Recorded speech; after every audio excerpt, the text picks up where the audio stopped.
黄女士有5个子女，荀燕排行老2，自小乖巧懂事。可是上了中学之后，荀燕接触了毒品，从此沉溺于毒海，无法自拔。14 years old 的时候就 hook on drugs。黄女士开始对荀燕起了疑心，好像人很累这样，又不喜欢吃饭这样哦。白粉了，第一次戒的时候不知道是这么痛苦的了，我的妈妈他们都不知道怎么样帮我。几天后，黄女士以为荀燕的毒瘾已戒，允许她出门。她出去外面了，她又跟那些朋友。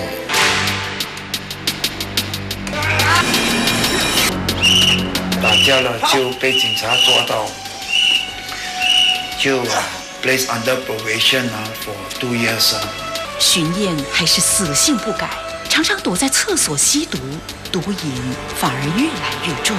后来，她到警局报到时，无法通过尿液检验，直接被关入戒毒所。荀燕出狱时，黄女士和家人都在家里欢迎她。丈夫还特别提醒荀燕：“你这次出来要好好做人，你要是再进去的话，我不会再进去看你。”我知道了，爸，改次不敢了。欢迎你，那你们不敢了。虽然荀燕答应父母会改过，但是一转身又和损友混在一起喝酒、嗑药、吸毒，再一次让黄女士失望。过后，荀燕不敢到警局报到，还向黄女士提出无理的要求。Hello， 那时候他叫我帮他换尿，我没有考虑到我自己会犯法坐牢，只要他好，我就好了。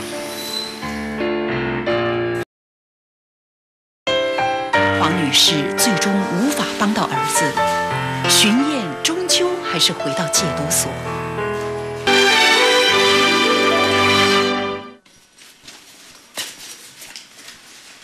80年代初，荀燕被召入伍。孩子啊，你要去当兵，要乖一点，不要闯祸。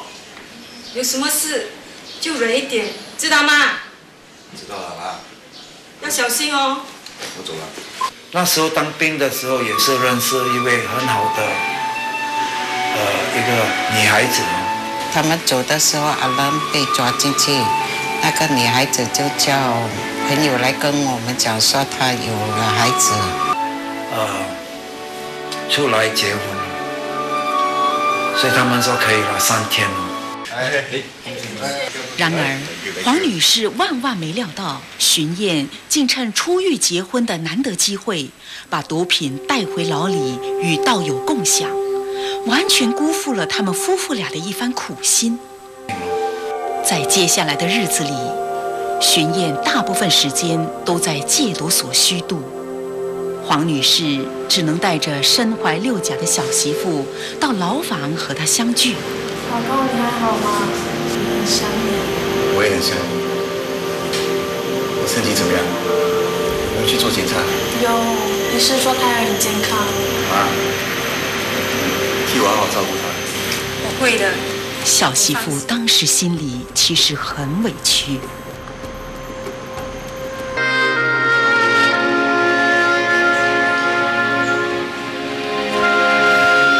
孙子出事了，儿子却还是不长进，常常进出戒毒所，媳妇又必须出外工作，黄女士毅然肩负起照顾小孙子的责任。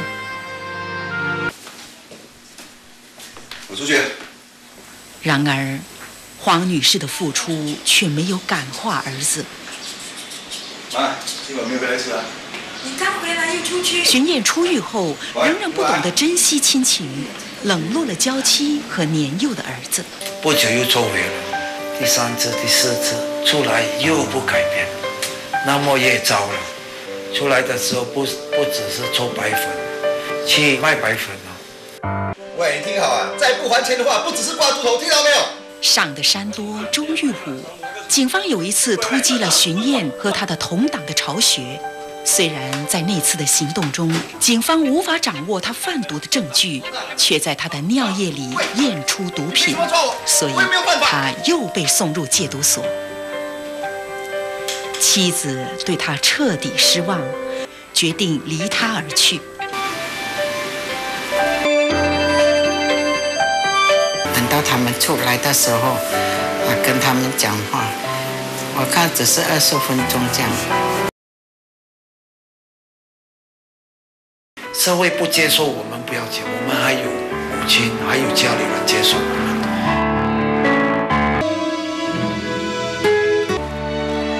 不久，荀燕从戒毒所释放出来。